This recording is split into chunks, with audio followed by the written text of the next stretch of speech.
L'entrepreneuriat attire de plus en plus de candidats. On dit que le sexe a toujours fait vendre. Pourtant, rares sont les entrepreneuses et entrepreneurs à oser franchir le pas du milieu de la sexualité. Il y a plein de choses à faire pourtant. Éducation, nouveaux pornos, applications, contraception, sextoys et autres accessoires. Il y a même un mot dédié pour les startups mêlant technologie et sexualité, la sextech. Vous pouvez trouver beaucoup de podcasts très intéressants sur l'entrepreneuriat, beaucoup de podcasts sur la sexualité sous toutes ses formes, mais qu'en est-il des deux ensemble ? Les entrepreneuses et entrepreneurs dans la sexualité et le plaisir existent pourtant, mais ils peinent parfois encore à se faire voir et entendre. Il y a encore sûrement plein de place à prendre dans ce milieu, alors qu'attendez-vous si cela vous intéresse ? Parce que peu importe vos peurs, il faut oser, comme souvent, et là peut-être plus. Mais l'entrepreneur ou l'entrepreneuse qui crée et vend des sextoys, qui réalise tous vos fantasmes, vous éduque sur votre corps ou monte un club libertin, rencontre en fait des problèmes souvent similaires à celui ou celle qui crée la dernière application à la mode, un jeu vidéo ou encore un restaurant. On verra quand même les quelques différences qu'il peut avoir.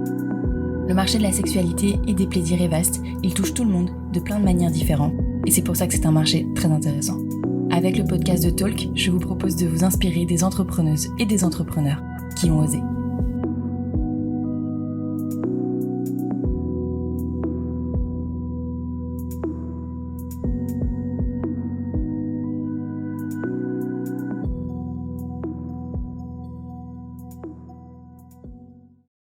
Du coup, merci beaucoup à tous les deux d'avoir accepté cette invitation. Enfin, Angélique, ça s'est fait au dernier moment et c'est génial de rajouter ce témoignage en plus. Donc on est avec Rodolphe Brichet. Tu es le fondateur de Andy Lovers. Alors, Andy Lovers, qu'est-ce que c'est exactement ? Je préfère que tu le présentes avec les bons termes parce que j'ai beau m'être renseignée, je préfère que ce soit bien présenté. Voilà. Alors en fait, bonjour et puis merci à toi aussi de m'avoir contacté.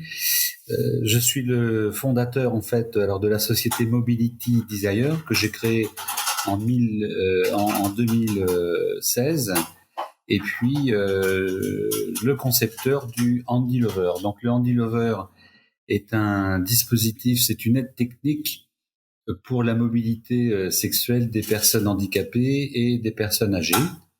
Et justement, là, aujourd'hui, je suis chez Angélique, qui est une personne handicapée, mais qui pourra justement te dire ce que le Andy Lover lui apporte et comment on a travaillé tous les deux pour sa problématique. Ok, donc ça fait combien de temps que tu as créé cette société ?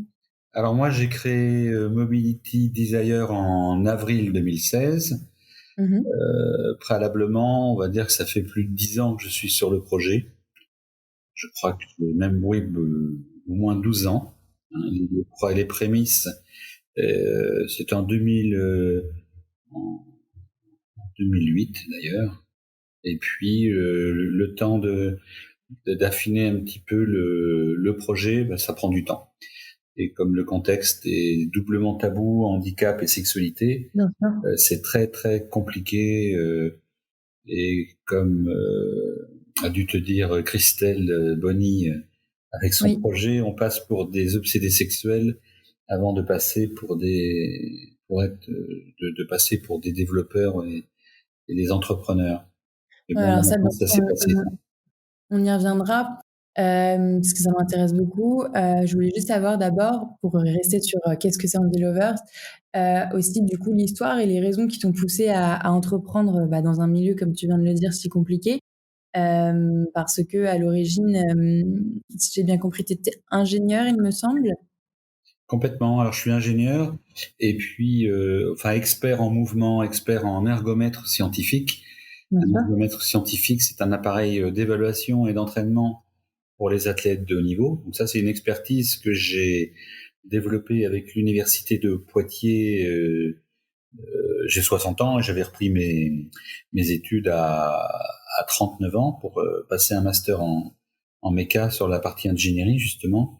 Dans le mouvement humain, j'y suis depuis 35 ans parce qu'en fait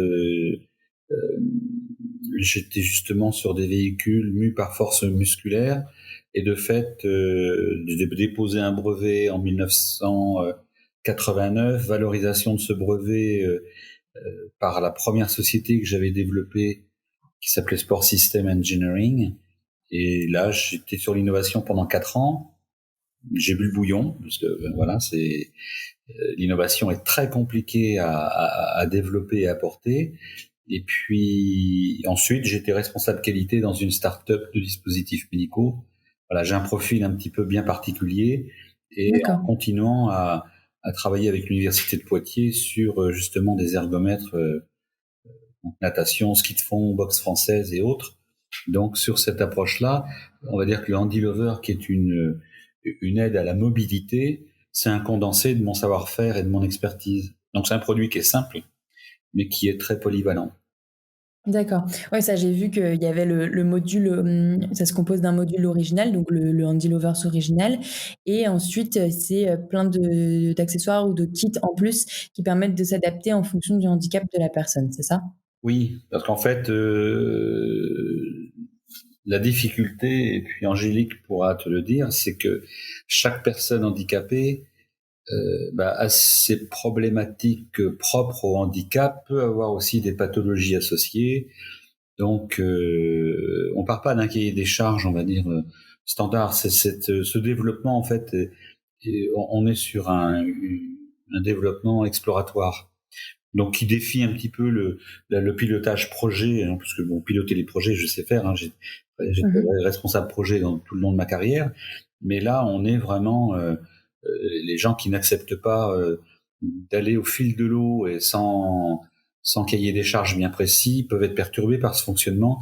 Or, c'est un fonctionnement qui permet d'avancer, mais c'est très très très complexe parce qu'en plus il y a le tabou et puis les Oui, personnes. d'accord, ça c'est sûr, mais avant même le tabou, il y a cette complexité en fait de d'adapter aux pathologies ou aux difficultés de mobilité de chacun et est-ce que, bah, par exemple pour essayer de te faire intervenir, tout en même temps et pas que qu'à la fin ou qu'au milieu, Angélique, est-ce que tu peux, rebondir sur ça, et par exemple, parler de toi, ton handicap, dans quelle mesure tu avais besoin, de Handy Lovers? Est-ce que tu utilises un kit en plus? Voilà, et à quel point ça t'a aidé et ça t'a fait du bien, dans ta vie au niveau de ton bien-être, tout simplement?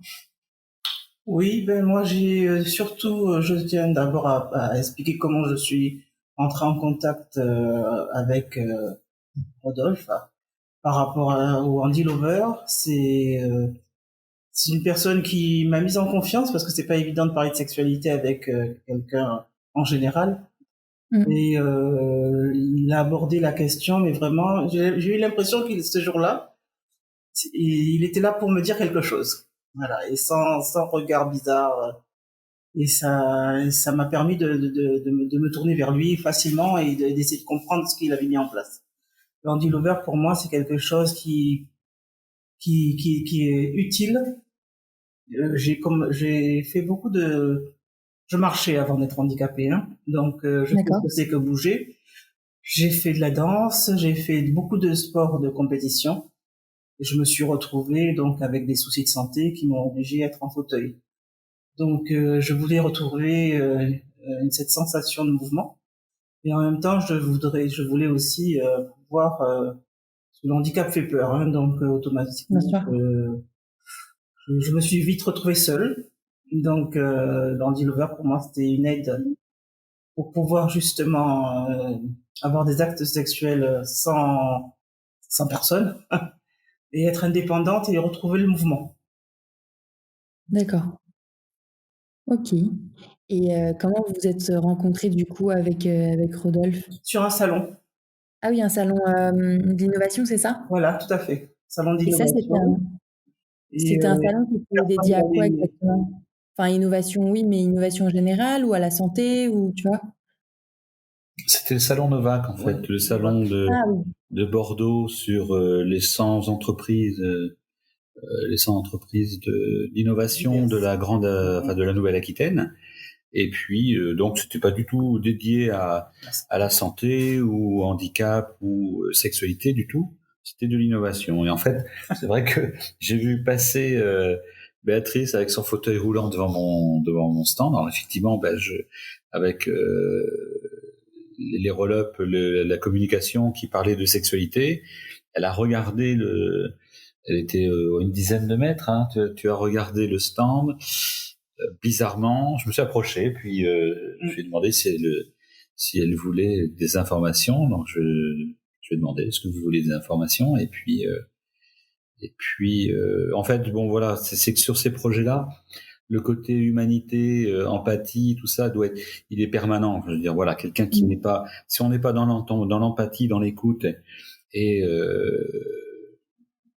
justement dans l'échange, eh bien en fait on se retrouve à avoir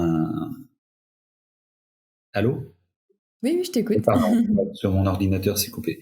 Si on est effectivement dans autre chose, on n'avance pas. Et là en fait Béatrice, justement, c'était la première fois de sa vie qu'elle arrivait à parler de sexualité. Et que j'entendais parler aussi facilement, aisément, sans être regardé bizarrement, sans a priori, quoi. Je comprends, mais du coup, quand tu as commencé à être malade ou tu as compris que les médecins t'ont fait comprendre que tu allais devoir être en fauteuil roulant, le sujet de la sexualité, il est jamais venu ou ils l'ont même pas. Si toi, peut-être que tu n'osais pas demander, est-ce que les médecins l'ont abordé ou pas du tout? Il y avait tellement de choses à gérer que le problème de la sexualité ne s'est pas posé tout de suite. C'est avec le temps, maintenant que les choses se sont posées. Parce que la santé d'abord, donc le médical maintenant qu'il est un peu calé, c'est la suite. La vie continue, quoi.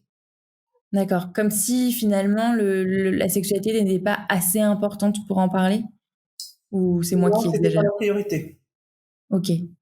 D'accord. Et maintenant, est-ce que c'est possible d'en parler avec, enfin surtout depuis du coup que tu as fait la rencontre de Rodolphe et que tu utilises le Andy Lovers, est-ce que c'est possible d'en parler avec la fonction médicale?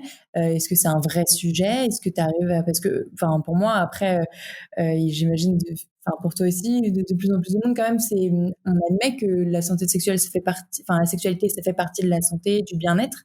Donc, pourquoi on pourrait pas l'aborder avec ces médecins, quoi? Oui, tout à fait, tout à fait. D'ailleurs, je l'ai abordé avec mon médecin. Je l'ai abordé aussi avec plusieurs médecins, pas qu'avec un seul médecin. Et c'est toujours très très bien pris, hein. Justement, ils poussent ils aimeraient bien que ça se développe un peu plus. D'accord. Ouais, parce que eux aussi, les médecins disent eux-mêmes qu'il y a des problèmes pour parler de sexualité, qu'on n'en parle pas assez, qu'il n'y a rien qui est fait pour les personnes en situation de handicap. Ils en croisent assez régulièrement et c'est problématique. D'accord, alors je vais poser une question super vaste. Qu'est-ce qui, selon toi Angélique, mais aussi surtout selon toi Rodolphe, qui a plutôt aussi vu le côté financement peut-être des choses, qu'est-ce qui... De me faire une liste de tout ce qui bloque outre le tabou, est-ce que c'est que le tabou ou c'est d'autres choses qui bloquent l'intérêt pour ce genre de projet, pour le sujet, que ce soit du côté des entrepreneurs, du côté des médecins, des investisseurs, qu'est-ce qui bloque le plus? Alors moi personnellement, en fait, bon voilà, aujourd'hui j'ai franchi quand même pas mal d'étapes. Le projet a été lauréat en 2015 de Créavienne, hein, sur lauréat innovation sociale. Ça a permis de booster un petit peu la reconnaissance. Ça, c'était en deuxième année, c'était en 2015. En 2014, j'avais présenté et le comité, bon, avait été un peu surpris. C'est vrai que quand on approche, on va dire, le côté sexualité, c'est très difficile, handicap aussi. En plus, le handicap. Oui, en plus, c'est ça. Enfin, de toute façon, c'est le mot, comme vient de dire Béatrice, c'est et en plus handicap.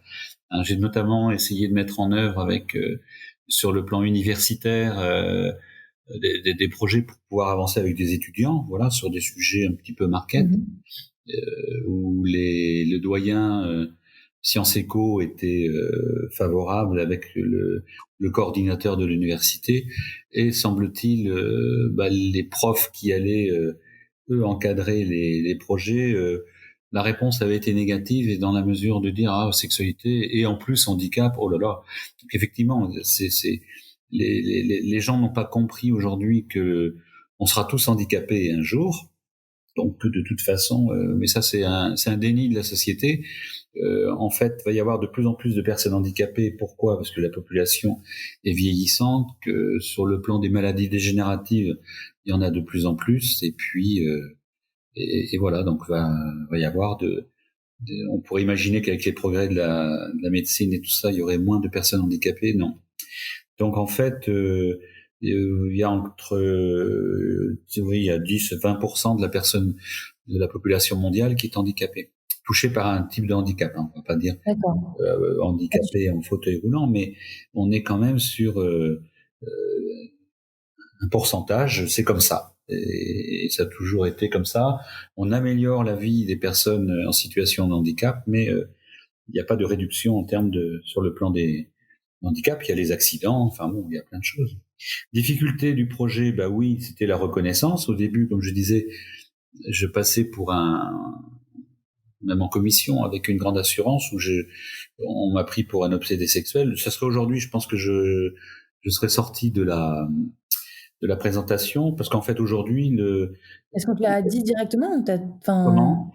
on t'a traité d'obsédé sexuel? Oui, enfin c'était tellement flagrant, c'était pourquoi. Oui, les questions étaient très insidieuses, mais comme le reportage, il y a un très beau témoignage du Christelle Bonny là où elle était justement en recherche de fond, et on lui a expliqué, où elle explique d'ailleurs dans son témoignage sur internet. Qu'on lui avait expliqué que heureusement en plus que c'était une femme, parce que déjà on considérait qu'elle était peut-être un petit peu hors norme, mais que si ça avait été un homme, on l'aurait considéré comme un vrai obsédé sexuel. Donc j'ai eu mon étiquette, on va dire, sur ce plan-là quelque temps, sauf qu'aujourd'hui, depuis même un bon bout de temps maintenant, depuis 2016, j'étais dans les 6 projets nominés du prix international de santé sexuelle de la chaire UNESCO santé sexuelle et droits humains. Donc effectivement, c'est la chaire attachée à l'UNESCO sur le côté santé sexuelle et droits humains, qui répond justement et qui connaît, qui intervient avec l'OMS, l'Organisation mondiale de la santé, sur la santé sexuelle. Estime que le Handy Lover est un produit révolutionnaire. D'ailleurs, la chaire explique même que le produit est aussi révolutionnaire que le fauteuil roulant créé en 1783. Donc vous voyez un peu tu peux voir l'innovation, mais après, ce sont des experts dans leur domaine.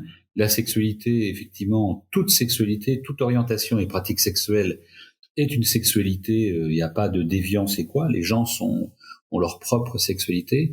Et ce qui plaît justement aux sexologues sur le plan critères santé sexuelle, c'est le bien-être.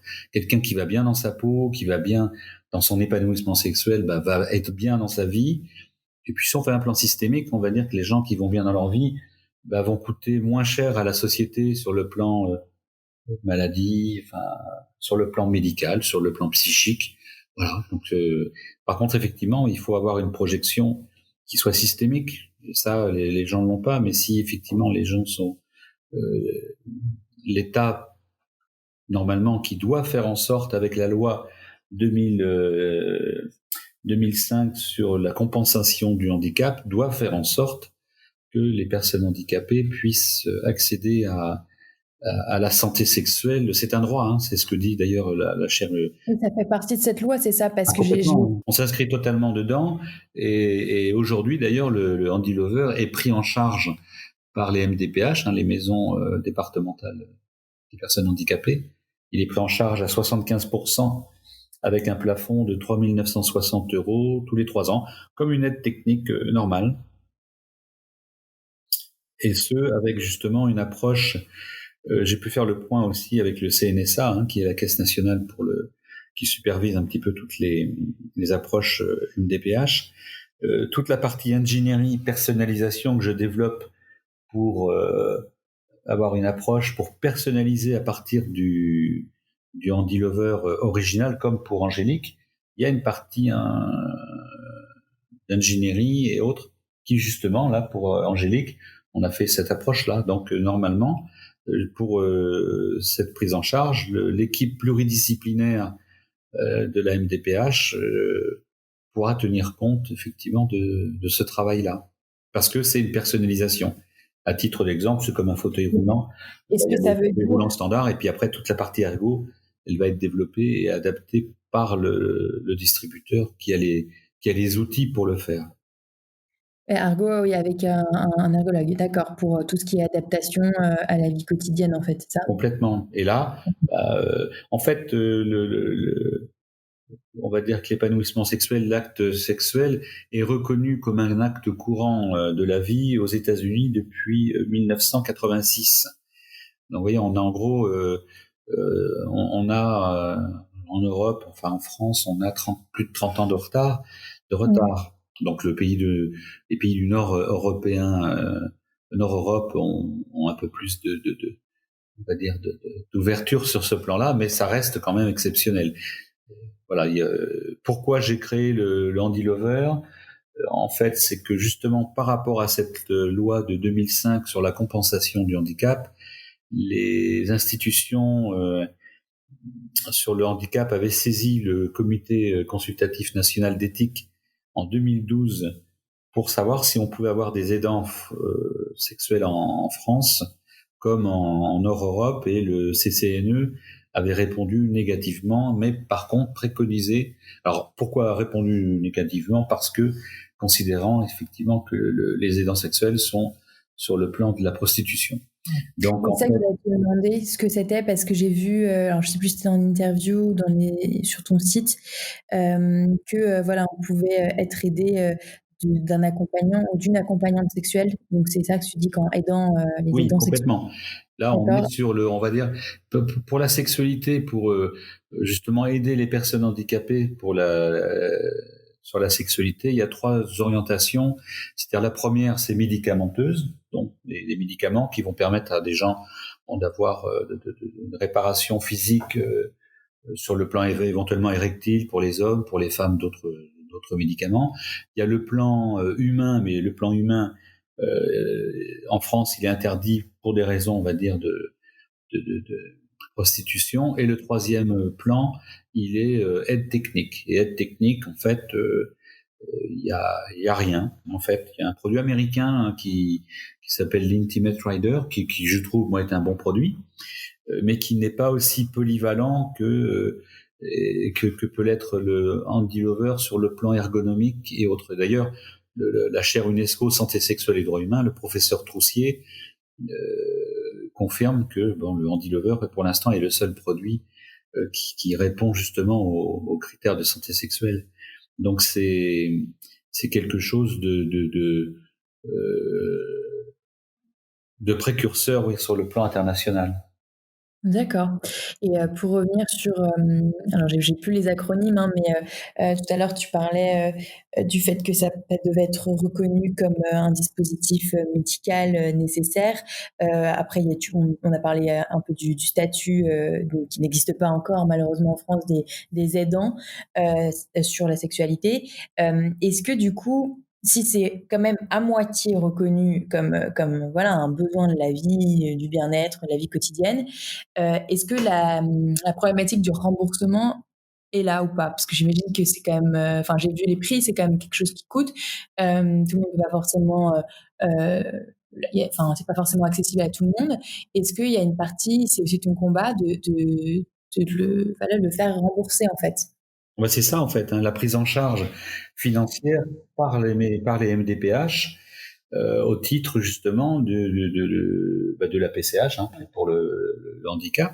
C'est-à-dire que là, c'est une prise en charge de 75%.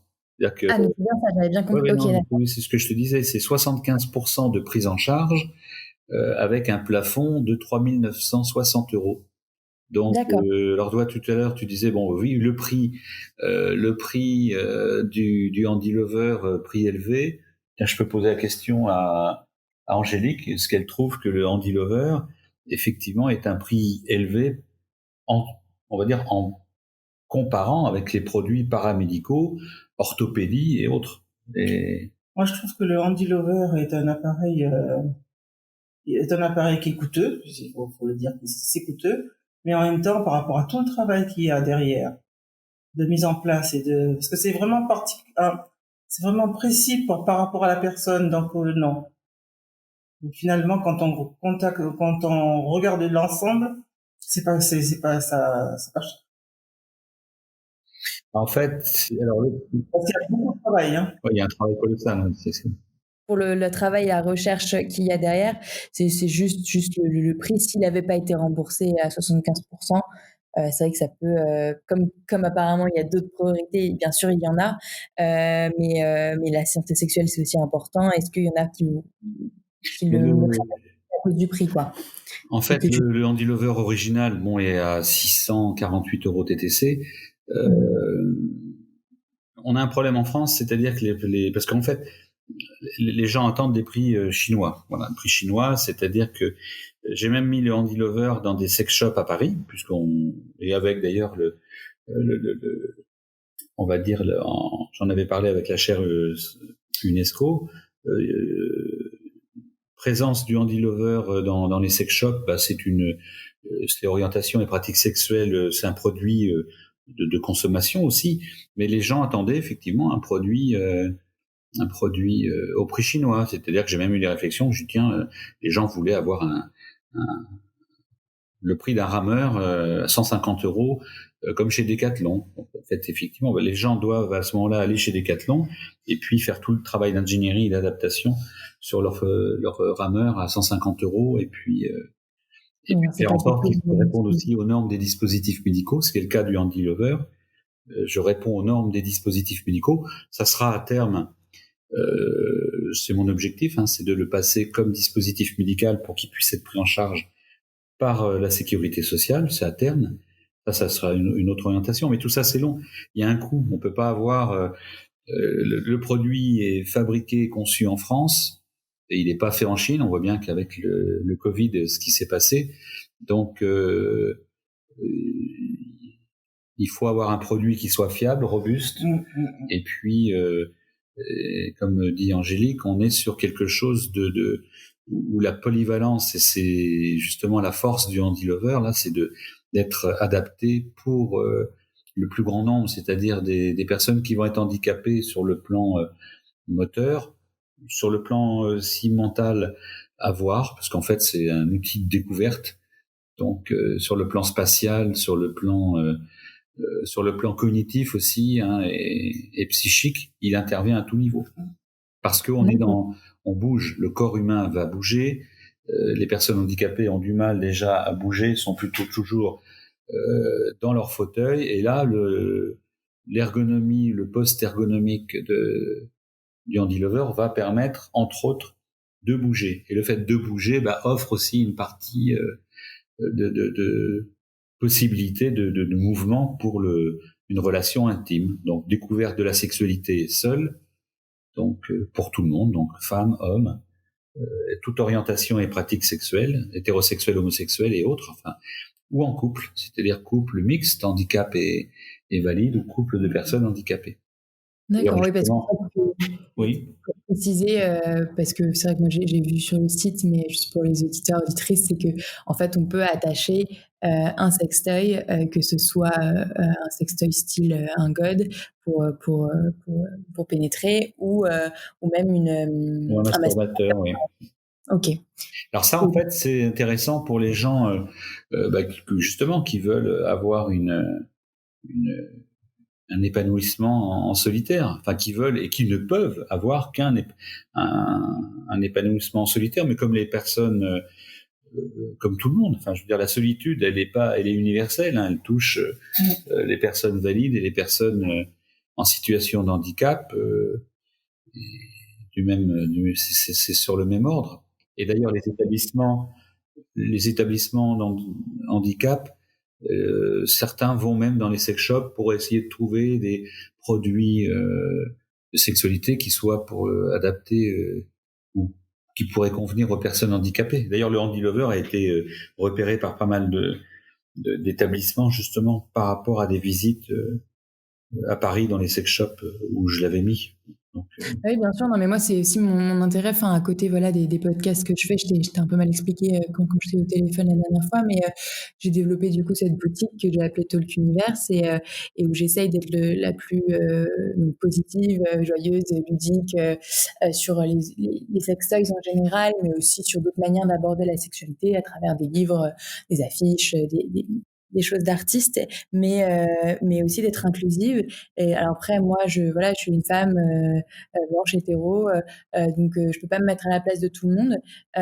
Et c'est vrai que là, clairement, la notion de la sexualité et du handicap, je pense que j'en ai jamais parlé quand je parle de sexualité avec des amis autour de moi. Et du coup, bah, tu vois, c'est typiquement, enfin, vu tous les sex shops que j'ai pu voir, bah, en travaillant sur mon projet, j'ai pas vu de choses où c'était clairement précisé que c'était adaptable pour des personnes en situation de handicap ou pensé pour. Et c'est vrai que je trouve ça très dommage, quoi. Parce que tout le monde se veut être de plus en plus inclusif aujourd'hui. Alors, bien sûr, il y a énormément de manières, enfin, il y a plein de choses à penser quand on veut être inclusif, mais on pense pas, on pense au genre, on pense aux couleurs, mais on pense pas au handicap, en fait. Pas encore. non. Et en fait, alors sur les sites justement touchant la sexualité, tous les sextoys, on va dire en France, bon, je sais pas aborder les sites anglo-saxons sans proposer vraiment de produits spécifiques, parce qu'il n'en existe pas d'ailleurs, pour la sexualité des personnes handicapées. Donc le Handy Lover n'est pas un sextoy, c'est une aide à la mobilité et sur lequel effectivement j'interface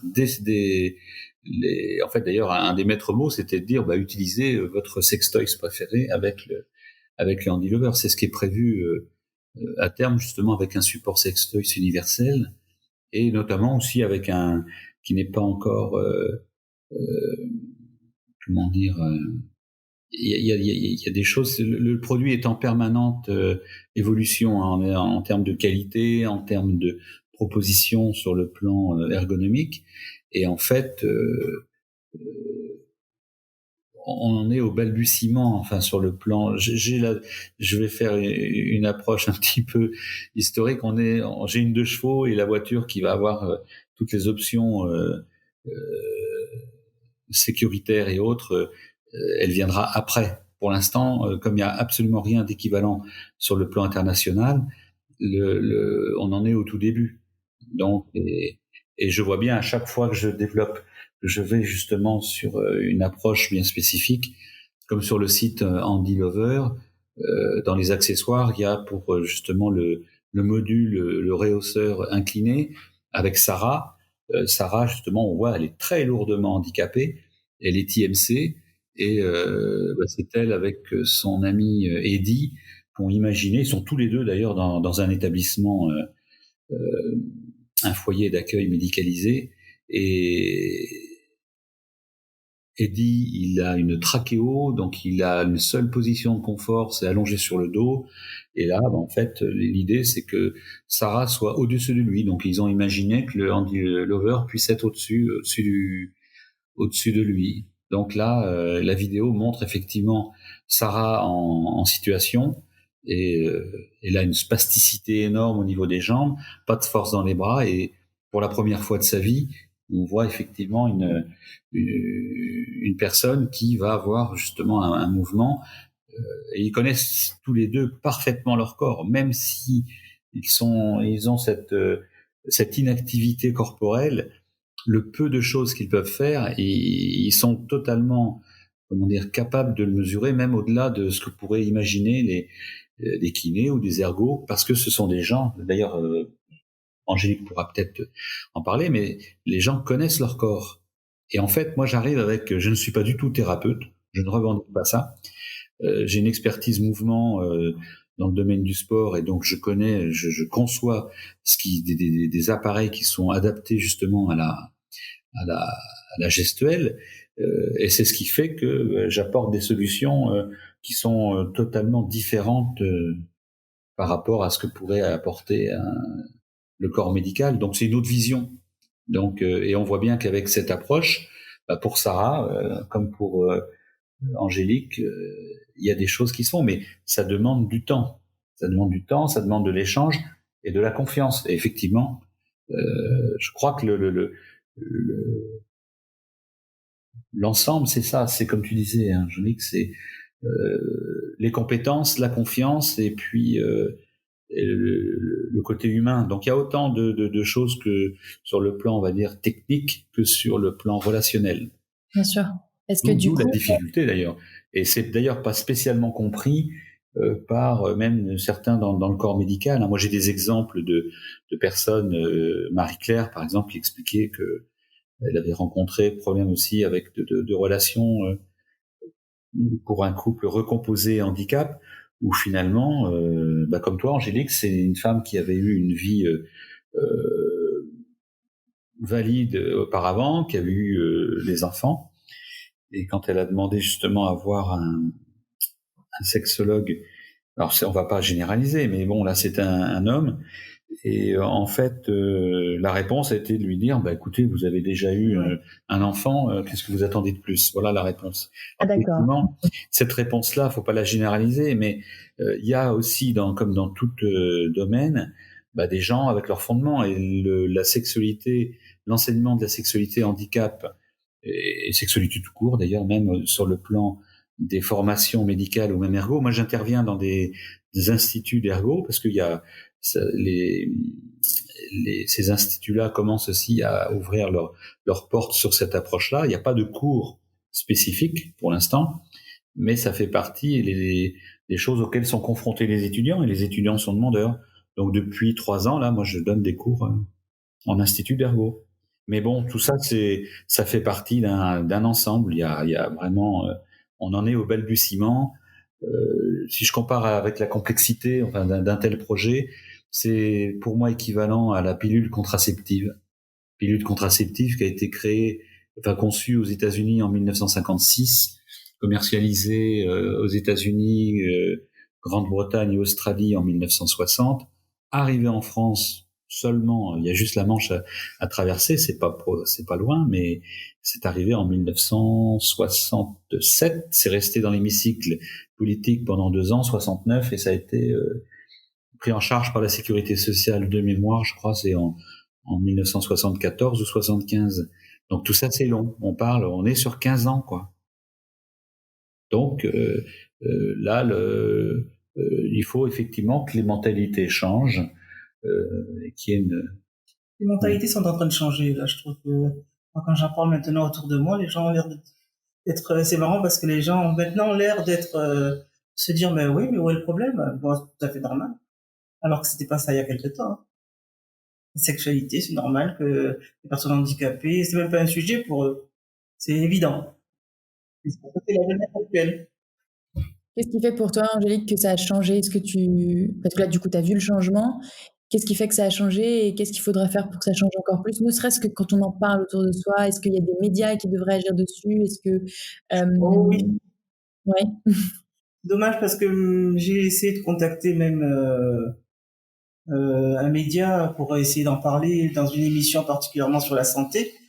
Et par rapport à, ils parlaient justement, ils abordaient le sujet de la sexualité. Et j'ai demandé pourquoi ne pas avoir abordé la sexualité des personnes en situation de handicap. Et il m'a été répondu que il n'y avait pas assez d'auditeurs, enfin, il n'y avait pas assez de demandes, il fallait plaire au plus grand nombre. évidemment. Donc, du coup, ils préfèrent ne pas en parler du tout. Au lieu d'essayer même de l'aborder légèrement un petit peu, pas du tout. Donc, Ouais, donc bon. c'est souvent une question encore de sous, C'est un d'audience sujet et qui n'est pas porteur pour les médias. Pour l'instant, non, c'est pas reconnu. C'est bon, la personne handicapée, bon, avec son handicap déjà, bon, on a toujours l'impression de déranger. Donc, en plus, avec la sexualité, c'est même pas la peine. OK.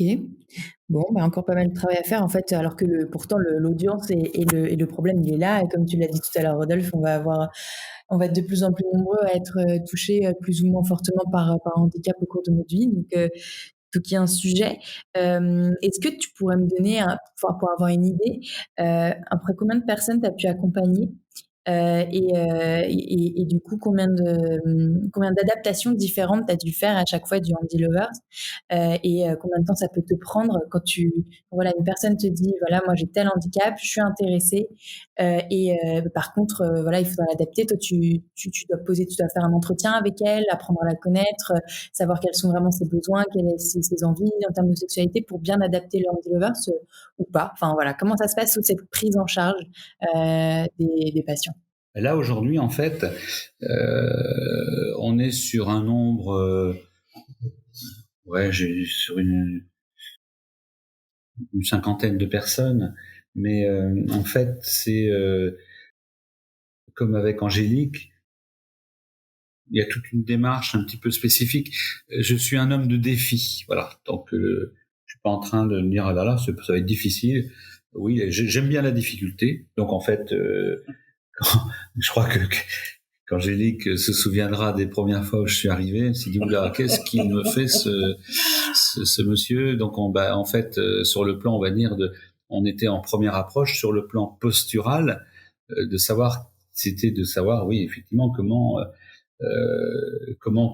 tu fais pour le transfert. La problématique première d'une personne handicapée, c'est ce qu'on appelle le transfert, c'est-à-dire passer de son fauteuil roulant à son lit, ou voilà, parce qu'en fait, c'est les deux principaux lieux, le lit, le fauteuil roulant. Après, il y a tout ce qui va concerner la salle de bain, les toilettes, enfin bon voilà. Donc ce sont des qui nécessitent effectivement des opérations de transfert. Donc soit la personne est autonome pour son transfert en fonction du type de handicap ou pas.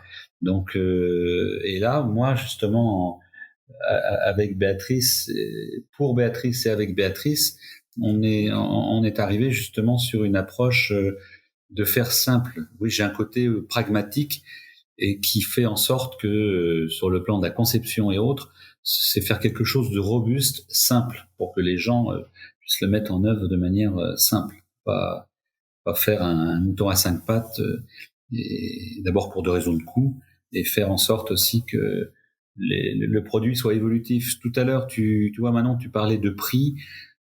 J'ai une stratégie, c'est qu'en fait, les gens qui vont investir dans le Handy Lover original, bon, il a un coût, mais bon, il est pas plus cher tu vois, si tu vas voir par curiosité des mobiliers adaptés pour les personnes handicapées, il suffit d'aller voir sur internet, tu verras effectivement que le Handy Lover est pas plus cher, et il paraît cher pour les personnes valides. Or, mon marché n'est pas valide. Je dirais que les valides, ils ont leur jouet dans les sex shops. Et puis, j'ai mis le Handy Lover dans des magasins pour les personnes valides qui n'en veulent pas et le trouvent trop cher. C'est pas grave. Mon objectif, moi, il n'est pas de travailler pour les personnes valides trouveront autre chose ou d'autres jouets. Là, les personnes qui sont handicapées, je résous en premier lieu. D'ailleurs, c'est ce que disaient les médecins des hospices civils de Lyon, avec lesquels je travaille, notamment le docteur Delaguila, qui est sexologue aussi. Elle, ce qui l'intéresse fortement, c'est le côté mobilité. Donc, et mobilité adaptée, et qui permet effectivement aux personnes de trouver une réponse ou une pseudo-réponse. Mais ça participe, l'acte sexuel, il faut pouvoir bouger le bassin. Donc, et là, le gros intérêt, effectivement, ce qui est très, très pertinent avec le Handy Lover, c'est que je ne suis pas motorisé. J'ai pas un exosquelette qui va permettre aux personnes d'avoir une relation sexuelle. C'est pas le but. Le but, en fait, c'est que le cerveau, il est là pour piloter, on va dire, la gestuelle, et de retrouver. D'ailleurs, Angélique pourra, le jour où tu m'avais dit, tiens, je me sens toute légère, je retrouve mes sensations d'avant. C'est parce qu'elle les génère elle-même à son rythme et en toute sécurité. Si c'est un robot ou une aide mécanique, bon, éventuellement ça pourrait t'aider, mais c'est pas du tout le même axe. Et mon orientation va pas là-dessus, parce qu'en fait, l'être humain, il a commencé à marcher et c'est la mobilité qui l'intéressait. C'était pas. Moi, ce que je voudrais dire, c'est que ce qui est bien, c'est que Rodolphe, quand il fait quelque chose, il prend son temps. Alors, il prend le temps non seulement de mettre la personne à l'aise, d'écouter la personne, de poser des questions pour voir s'il a bien compris ce que la personne voulait. Et ça demande beaucoup de temps, beaucoup de rendez-vous, de mise en situation. Ça demande, après, il est parti de rien, d'une mousse, d'adapter la situation, de plusieurs rencontres. Donc, il prendra le temps qu'il faut. Donc, c'est ça que je voulais savoir, c'est ça. Oui, c'est ça, exactement. Donc, Combien de temps, par exemple, ça a pris il au début? s'adapte en fonction de la personne. Il suit le mouvement, il veut vraiment être le plus pointu possible sur le problème du handicap de la personne pour pas faire que ça soit bien réussi, enfin, vraiment que la personne soit satisfaite à la fin. Et c'est vrai que moi, ce qui est mis en place pour moi, je peux vous dire que ça m'a fait waouh, quoi. Parce que j'ai pu bouger sans effort, sans problème, sans mettre en difficulté mes problèmes de santé. Ça aussi, c'est important. Et en même temps, après, de retrouver une légèreté, une sensation que je n'avais plus. Donc, voilà. Et ça, c'est incroyable, ouais. D'accord. Et tu vois, j'entends Béatrice et j'entends Angélique là qui justement disait waouh. Et en fait, ça rejoint un peu la surprise de Christelle, qui est d'ailleurs sur la chaîne YouTube Andy Lover en témoignage, où c'était au premier salon handicap et amour et handicap à hier, c'était en octobre 2018, où il y avait une petite chambre qui avait été mise à disposition pour que les personnes puissent se retrouver en sexualité. C'était un salon justement dédié à la sexualité. Mais donc là, on avait pu avec Christelle la transférer. Donc elle est IMC, lourdement handicapée, plus des pathologies associées. Et en fait, sa seule position de confort, elle, pour la mobilité, c'était d'être allongée sur le côté droit parce que elle a deux poches sur le côté gauche. Donc en fait, et c'est la première fois de sa vie qu'elle avait pu bouger et se projeter en disant, donc là c'était une mise en situation, mais elle se projetait en disant qu'elle pourrait avoir un plaisir intime solitaire et aussi un plaisir corporel avec un partenaire. Sachant D'accord. par exemple que les personnes IMC, à la différence d'Angélique, où toi tu as eu une expérience de vie avant, mais les personnes IMC, par exemple, dans tous les établissements, voilà, c'est des découvertes, parce que jamais on leur parle de sexualité. D'abord. Tu peux repréciser IMC, s'il te plaît? C'est pas parlant pour tout le monde, je pense. Ah pardon, IMC, c'est infirme moteur cérébral.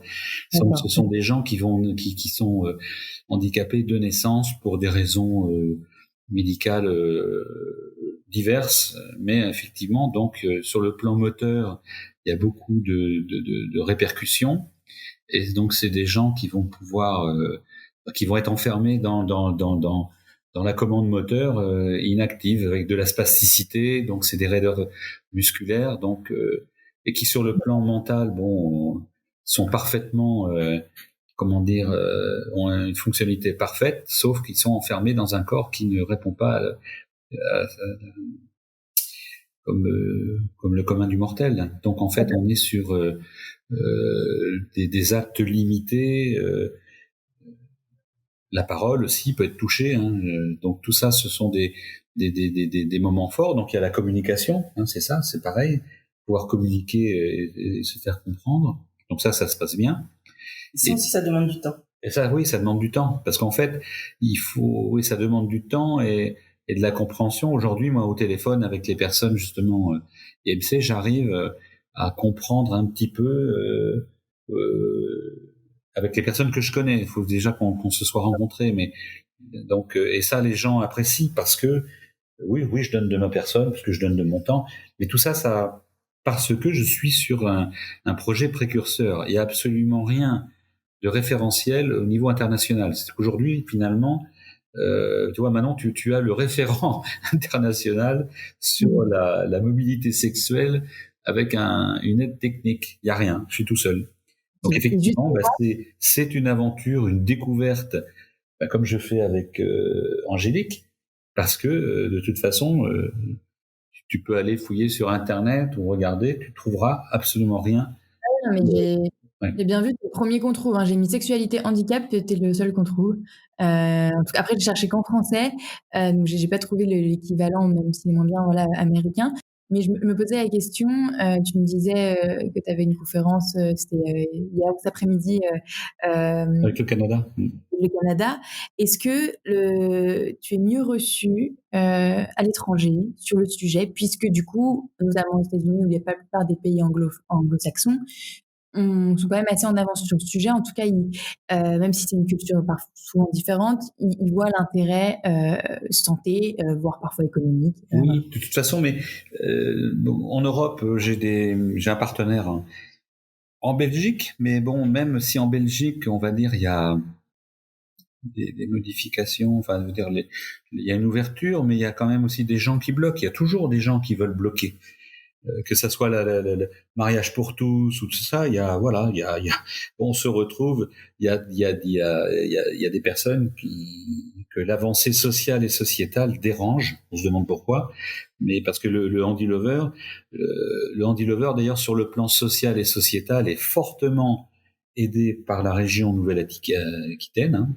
D'ailleurs, là, on est à Bordeaux, mais moi, je suis implanté à Poitiers sur la technopole du Futuroscope, mais je suis en Nouvelle-Aquitaine, et la Nouvelle-Aquitaine a compris effectivement que je répondais à un problème de santé publique et soutient fortement financièrement le projet, parce que je suis une start-up, mais une start-up pas standard. Je suis dans l'humain, la technique, oui, mais la technique et l'approche humaine, c'est pas du tout les mêmes critères, que ça soit sur le plan technique, stratégique, et puis même sur le plan, on va dire, commercial et marketing. C'est pour ça qu'il y a personne. Je veux dire, c'est d'une complexité, c'est très très très difficile. Je pense qu'effectivement, sur le plan, on va dire, Angélique pourra peut-être le confirmer, mais je pense que c'est peut-être ma personnalité et comment je suis construit mentalement qui fait que ce projet existe. Parce que normalement, puisque effectivement ton approche, Manon, elle est sur l'entrepreneuriat, une équipe normale, il y a longtemps ils auraient abandonné. Moi, j'abandonne pas. C'est ce qui fait ma caractéristique. Oui, parce qu'il y a l'aspect fondamentalement humain, et que c'est un besoin. Oui, complètement. C'est un vrai besoin qui est pas du tout résolu, et il faut y répondre, et tu le fais. Et c'est vrai que cet aspect social, presque humanitaire, parce qu'une start-up classique ne verrait pas la rentabilité immédiate. Mais complètement. Mais d'ailleurs, je veux dire, le capital risque et autres, si les gens attendent, effectivement, c'est le bilan, combien de ventes et tout ça. Oui, il y en a eu de vendus, mais c'est peut-être pas encore significatif. Les gens n'ont pas compris, effectivement, que il y a un marché. Je pense que Angélique peut le confirmer. Je veux dire, il y a effectivement beaucoup de personnes handicapées qui sont dans son cas, et toutes les personnes handicapées, effectivement, aimeraient bien avoir une réponse. Pour l'instant, effectivement, les gens ne demandent pas trop, parce que savent qu'il y a rien, voilà, enfin qu'il y avait rien, savent aussi que ça peut déranger les patrons, les responsables d'institutions, ou le couple dont je te parlais tout à l'heure, Manon, là, Marie-Claire, quand elle va avec son compagnon Dominique là dans un établissement pour faire Thalasso, mais pour les personnes handicapées, où la thématique sexualité est demandée depuis plusieurs années par les personnes, c'est refusé. Pourquoi ? Parce que ça génère, va falloir consacrer un peu plus de temps, et puis ça dérange. Ça dérange. Pareil, en Centre-France, là, j'avais été appelé par des ergothérapeutes. Il y avait une dotation financière, un don financier par une famille à l'établissement, et le Handy Lover avait été proposé par l'équipe Ergo. Je suis allé les voir, qui avait trouvé la configuration, les propositions ergonomiques très intéressantes, a proposé le sujet à la direction, la réflexion, c'était de dire problème de sexualité. Les personnes chez nous ont des besoins de sexualité. La directrice de l'établissement pose cette question-là. Oui, d'accord. Donc, quand on parle de tabou avec les étudiants, par exemple, en ergothérapie, là où j'interviens, il y avait le colloque, l'assemblée générale de l'UNAE, c'est une association, c'était à Tours, là, c'était l'année dernière. Une étudiante me dit que dans son établissement où elle était en stage, il y avait donc dans le règlement intérieur, c'était interdiction de la masturbation. Voilà. Ah oui, d'accord. Voilà. Donc là, effectivement, j'ai Willy Rougier avec moi en lien. Il est très actif sur le plan sexualité. Il m'a dit, faudrait me donner. Bon, j'ai pas pu avoir l'information, mais là, on est du tout. Il faut punir des réactions comme ça. La loi sur la compensation et puis sur le droit humain, il est bafoué. On n'interdit pas la masturbation à des gens. Déjà, si avoir la masturbation, c'est déjà pas évident pour tout le monde, parce que sur le plan de la motricité fine et tout ça, et là, c'est interdire. C'est-à-dire que le seul plaisir corporel que pourrait avoir la personne, on lui interdit. C'est gênant, ça dérange. D'accord. Vous voyez qu'il y a encore un chemin énorme à faire. Et justement, face à tous ces types de personnes différentes, que ce soit des responsables d'instituts, que ce soit des potentiels investisseurs ou des incubateurs, enfin voilà, que ce soit le milieu entrepreneurial, de la santé ou même dans ton milieu proche, amical, familial, je posais la question d'abord à toi, Rodolphe, puis ensuite la même, mais du coup adaptée à toi, Angélique. Quelles sont là où les questions qu'on vous pose trop et vous en avez marre, une question peut-être pleine de clichés, ça se trouve que j'ai posé moi aussi parce que soit par préjugé, soit par juste manque de connaissances quand vous parlez de l'Andy Lover. Moi, j'ai souvent eu des réflexions où effectivement on me dit les personnes handicapées ont autre chose à faire prioritairement. Or, bon, ça c'est comment dire la réponse bateau standard qui effectivement comme ça n'ouvre pas le débat. Je me souviens même d'une discussion avec dans un cercle fermé, pseudo amical d'ailleurs, où des personnes disaient bah oui mais avec ton projet porno là justement, mon projet porno, et c'est un médecin qui me parlait. Voilà. D'accord. Donc évidemment, là, j'ai pas relevé, mais donc il y a des a priori. Les a priori, en fait, qu'est-ce qui se passe D'abord sur le plan de la sexualité, très grande différence entre les hommes et les femmes. Les hommes sont atteints dans leur virilité. Les hommes vont dire bon, on comprend pas trop. D'ailleurs, mais Christelle Bonny le disait aussi très bien, c'est que quand elle allait voir des financiers, le financier homme, parce qu'en fait, les finances sont tenues principalement, on va dire, par globalement, il y a des femmes, heureusement qu'il y a un peu de parité, mais par les hommes. Et l'homme qui répondait à Christelle Bonny pour son projet sur la sextech, c'était de dire mais ma femme est très satisfaite par ce que je fais avec elle. Donc voilà, l'homme est atteint dans sa virilité. Ce qui veut donc dire que pour la partie commerciale sur le Handy Lover, aujourd'hui ce sont des femmes qui s'en occupent, c'est Bivea à Bordeaux, enfin à Canéjan, et puis elles sont déjà sur des dispositifs médicaux, intimité féminine, rééducation du périnée et intimité masculine là, pour problèmes érectiles pour les hommes, tout ce qui peut être prostate et puis diabète. Donc sur le discours là il est entendu, il n'y a pas de pudeur, mais pour les hommes, j'étais avec un autre distributeur où là l'équipe les commerciaux à un moment donné, on dit non. Enfin, ils voulaient pas parce que ça demande du travail. Effectivement, moi, je travaille. Il y a un travail pour la collectivité. C'est un projet entrepreneurial, donc il faut bien effectivement qu'à un moment donné, sur le plan économique, il y ait des ventes. Mais je suis déjà en premier lieu sur un développement d'un produit novateur. Je ne sais pas si j'ai répondu un petit peu à ta question. Donc sur le plan amical, perso, famille, c'est vrai que les gens au début, c'est pas évident. Et comme pour tout projet entrepreneurial,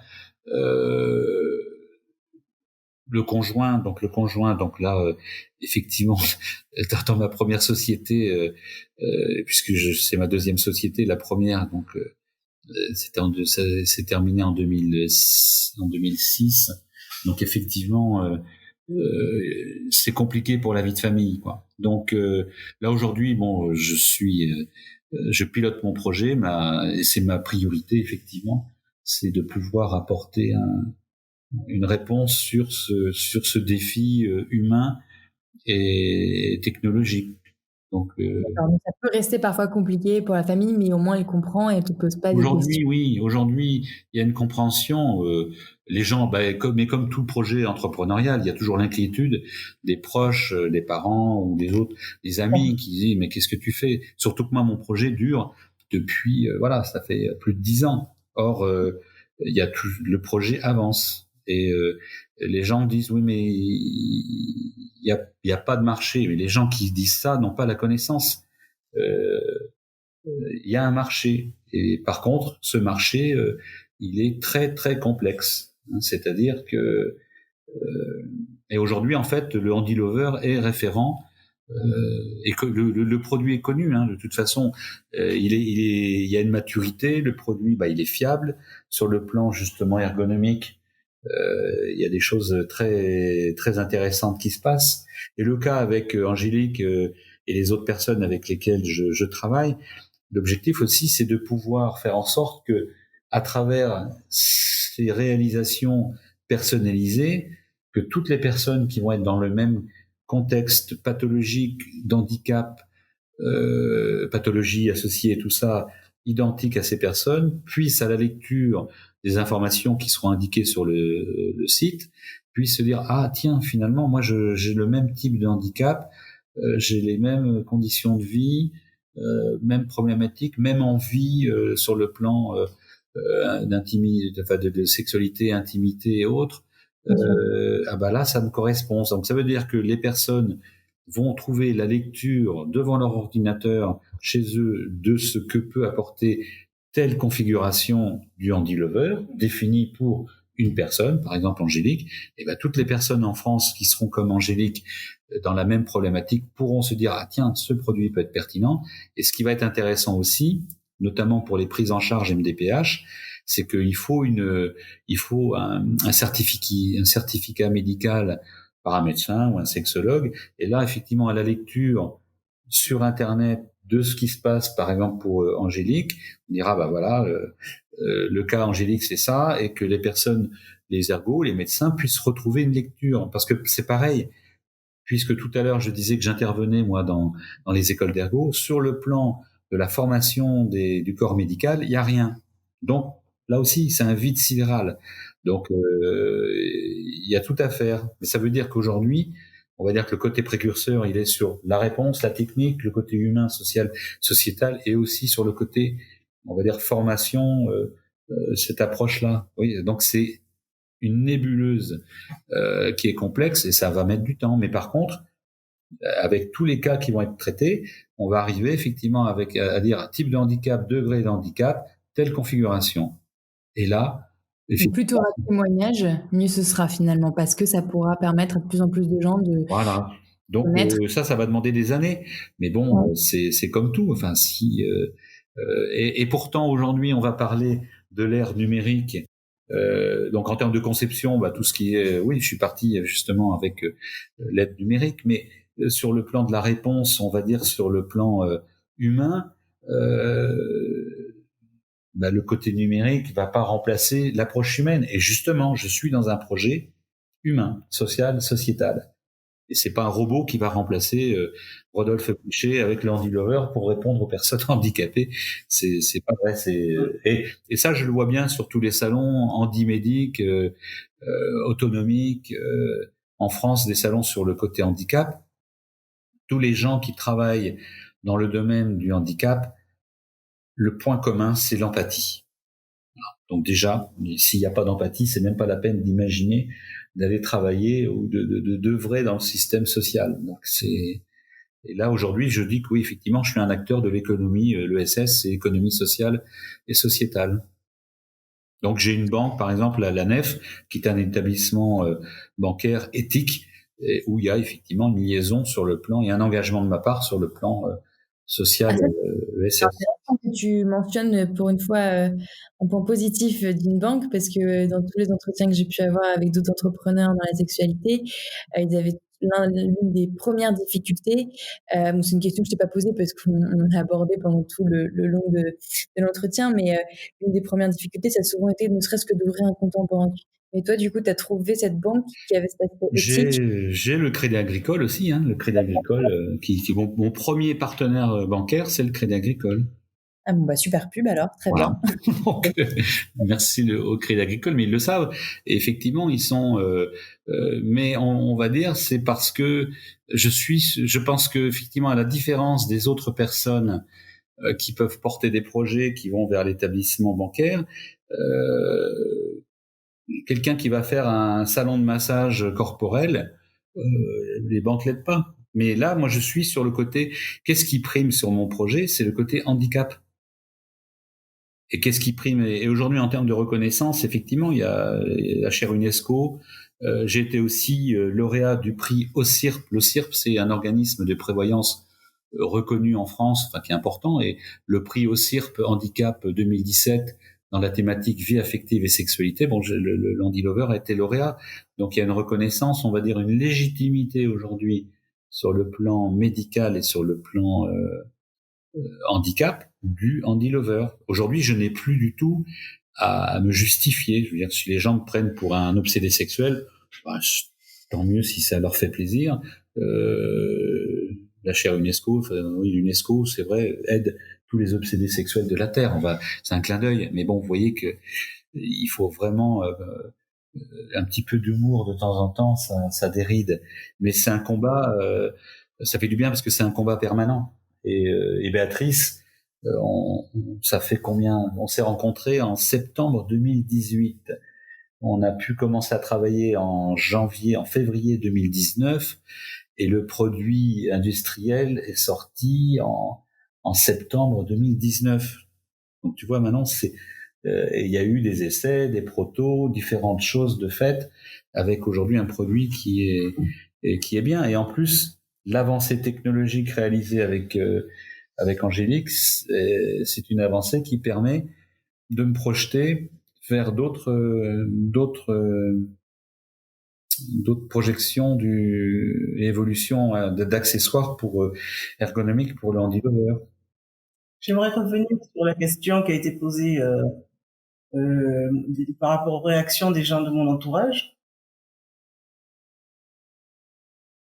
Euh, Mon entourage proche a été étonné, surpris de ce besoin. Ah bon, la question, ça a été, ah bon, mais pour faire quoi? Et pourquoi pourquoi cette demande? Ah bon, c'est un problème pour toi? Voilà. Et et puis après, il a fallu que moi-même, je me sente légitime pour en parler, pour dépasser aussi mes a priori, parce que c'est vrai que c'est pas évident de parler de sexualité pour moi. Et j'en ai parlé à des amis qui m'ont dit qu'ils trouvent ça tout à fait normal, et avec qui maintenant je peux en parler plus facilement. Je pense que le fait d'avoir trouvé le Andy Lover, d'avoir trouvé Rodolphe, m'a donné la parole par rapport au handicap et la sexualité, mais elle m'a permis aussi de beaucoup mieux de parler vraiment de la sexualité avec des gens autour de moi. Je n'aurais jamais parlé de sexualité sinon. Je n'aurais jamais Ça t'a abordé permis le sujet. de prendre le pouvoir sur ta sexualité et de pouvoir en parler librement alors que tu n'aurais pas osé avant, quoi. Ah non, j'aurais pas osé. Non, de toute façon, déjà moi j'ai eu à la première approche, ça a été de me dire, est-ce que c'est pas un pervers ça? Je reconnais que moi-même, par rapport à tout ce qu'on entend, par rapport à tout ce qu'on entend, c'est vrai, par rapport à tout ce qu'on entend dans les médias, avec tout ce qui se passe dans tous les jours, les agressions et tout ça, donc où est-ce que je mets les pieds, quoi? Et aujourd'hui, là, je suis chez Angélique. Voilà. Donc, effectivement. Il y a eu des chemins de fait depuis. Ouais. Bon, voilà. C'est une question de confiance qui s'installe. D'accord. Et est-ce que dans ton entourage, est-ce que tu connais des personnes qui sont aussi atteintes d'handicap, qui peuvent avoir les mêmes problématiques que toi, sur la santé sexuelle, sur leur bien-être? Est-ce que tu as pu être un peu ambassadrice de Lovers, que ce soit auprès d'eux ou auprès même de tes médecins, voilà. Ben oui, parce que je suis partie aussi d'un groupe dans la ville où je suis, d'un groupe handicap qui s'est monté pour l'amélioration des situations de personnes handicapées au niveau de la ville. Et en même temps, donc j'ai pu faire la pub du Andy Lover, en parler, parce que je fréquente beaucoup de personnes en situation de handicap. Et j'ai pu en parler avec mon médecin généraliste, avec mon psy. J'ai pu en parler, quoi. D'accord. Et du coup, la plupart ont été convaincus grâce à toi? Convaincus, ils ont pris la plaquette, ils se sont intéressés, on en reparle. Le Covid a arrêté un peu tout ça. C'est vrai qu'on était en train de bien aborder le sujet, mais oui, ils sont intéressés. D'accord. Bon, bah, c'est génial. En fait, faut développer ça, peut-être, un cercle d'ambassadeurs, ambassadrices, pour, l'Andy Lovers. Oui, Ben, moi, je cherche en permanence d'ailleurs justement sur le côté ambassadeur produit, parce qu'en fait, là, Angélique est à Bordeaux, moi je suis à Poitiers. Bon, là, je suis allé en Vendée début juillet, et sinon c'est hier à côté de Toulon, Lille, Lyon. Euh, En fait, c'est difficile aussi pour les gens de se manifester par rapport à cette traçabilité, justement, de dire oui, on va eux-mêmes, les personnes, si elles demandent quelque chose, risquent de se voir jugées en étant intéressées par la sexualité. Donc, comme pour tout le monde, je veux dire, quand les personnes valides nous disent ah bon, les personnes handicapées ne parlent pas de sexualité. Donc, effectivement, ou de leurs problèmes sur la sexualité. C'est vrai que un homme, je lui dis tiens, effectivement, toi, tu parles de tes problèmes érectiles avec tes copains, puisque finalement, les hommes qui ont des problèmes érectiles il y a un pourcentage élevé. Jamais de copain, moi, qui m'a parlé de ses problèmes érectiles. Bah, ça fait l'objet d'ailleurs d'un de mes épisodes du podcast, avec une plateforme qui met en lien les patients, Ben oui. peuvent avoir des troubles érectiles ou d'autres troubles sexuels et pour les mettre en lien avec des médecins sexologues parce que la plupart attendent très longtemps ou trop longtemps avant de parler du moindre problème sexuel et il y a un vrai tabou sur ça aussi, ouais. Mm. Parce que par exemple, si on regarde sur les médias, bon, télévision, on voit effectivement des produits, des gels pour lubrification intime féminin ou masculin, puisque pourquoi pas effectivement sur le plan vaginal ou anal, hein, mais tout le monde confondu, homme-femme. Donc on voit bien que il y a de la pub à la télévision. Bon, donc là, il y a quelques années, voilà, la pub aussi sur protection périodique. Il y en a une qui a gêné tout le monde là. oui, Enfin, oui. je sais plus comment elle s'appelle sur la publicité justement. C'est pas un tampon, c'est une serviette périodique, parce que on est trop proche de la vision clitoridienne. Je crois que c'est parce qu'on avait enfin osé mettre la vraie couleur du sang qui est Ah rouge. bah oui, complètement. Et puis de l'organe féminin. Donc, Oui. mais ils ont bien fait parce que finalement elle est toujours là. Et puis, et là, sur le plan marketing, ben, finalement, c'est bon parce que tout le monde en parlait. Donc, l'objectif est, pour eux, à mon avis, est atteint. C'est que, et de brasser et de secouer un peu cette approche-là parce que ça fait partie de la vie et la Bien sûr. sexualité fait partie de la vie. Oui. Donc, On peut pas mieux finir.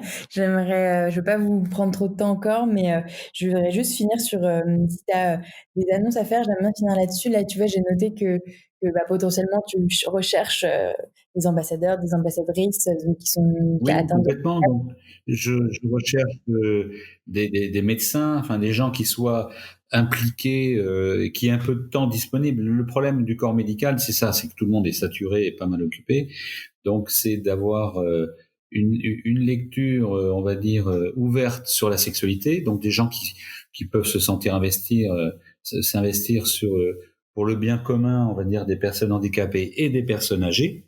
Parce qu'en fait, les personnes âgées sont aussi concernées, et il y en aura de plus en plus. Voir l'image de ses parents, de ses vieux parents en train de faire l'amour ou d'avoir une sexualité, oh Burke, ben non, pas Burke, ça existe. Et en fait, hier j'avais fait une approche avec une étudiante en ergo. Elle avait en première partie, elle fait le bilan justement sur la sexualité des personnes âgées. Il y a effectivement beaucoup de personnes âgées qui ont encore des plaisirs sexuels, et heureusement. Enfin, je veux dire, donc ça, le Andy Lover va apporter effectivement une réponse pour les gens, pour soulager les douleurs, même pour les personnes valides âgées, mais pour avoir une approche ludique, parce qu'en fait le bilan, il est quoi? Il est d'ailleurs sur un couple de sexologues qui avaient justement acheté un Andy Lover, le retour, ça avait été de dire, donc c'est les mêmes réflexions que j'ai eues que pour les personnes handicapées, mais c'est une réponse humaine, c'est que le Andy Lover permet au couple d'avoir une attention différente de l'un vers l'autre, d'avoir une utilisation plus longue, c'est-à-dire on force moins puisqu'on est sur effectivement une assise mobile, donc ça permet effectivement pour les gens qui peuvent avoir des douleurs aux hanches ou autres, d'être en mobilité sans trop d'efforts. C'est ça l'objectif. Ouais. Donc oui, des personnes qui soient intéressées pour tester en toute confidentialité, comme avec Angélique. Là, Angélique, effectivement, on discute, mais moi, avec des personnes, ça reste en totale confidentialité.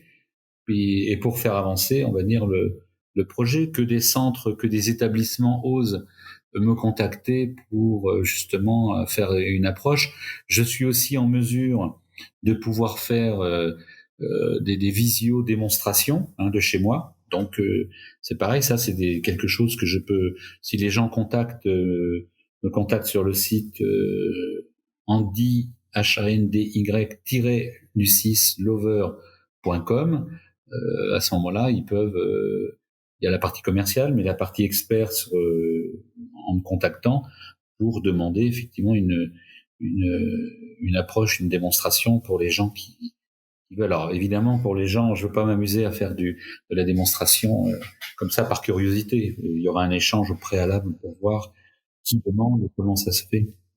Est-ce que tu recherches toujours, j'imagine, des fonds, peut-être des investisseurs ou des subventions? Oui, complètement, tout à fait. C'est toujours dans ce sens-là où, mais en étant conscient que de toute façon les investisseurs attendent, faut que ça soit des investisseurs qui soient sur le plan éthique.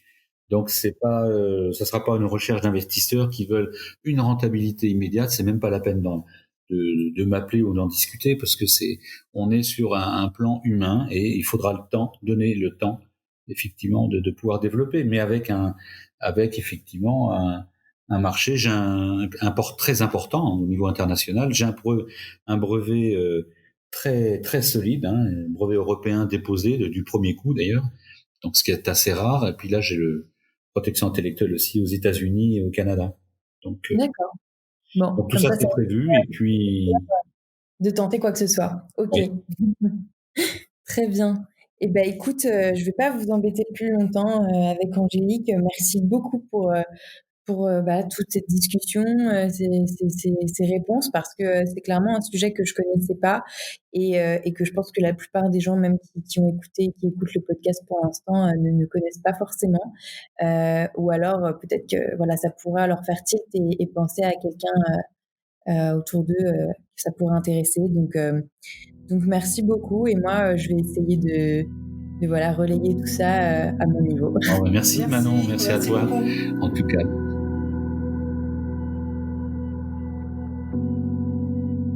Encore merci d'avoir écouté jusqu'au bout. Merci à Rodolphe Brichet et Angélique ou Bénédicte pour le temps que vous avez pris pour me répondre. Oui, Angélique ou Bénédicte, car pour des raisons de confidentialité, nous avons utilisé un surnom. Mais d'une interview à l'autre, on dirait que Rodolphe s'est trompé de surnom. Rien de très grave. Comme d'habitude, toutes les références mentionnées dans l'épisode sont en description. Merci à Christelle Bonny pour m'avoir mis sur la piste d'Andy Lover. Vous pouvez retrouver son épisode qui est l'épisode 11. Merci à vous d'être de plus en plus nombreuses à écouter les épisodes de Talk Podcast. Si vous avez apprécié autant que moi cet épisode, n'oubliez pas d'aller faire un tour sur Apple Podcast pour mettre 5 étoiles et même un petit commentaire d'encouragement ou de suggestion. N'oubliez pas de nous suivre sur Instagram également. Je vous rappelle, le compte du podcast a été fusionné avec le compte de notre concept store créé avec Camille. Vous trouverez donc maintenant tout sur @talk-univers. Merci encore et à très vite.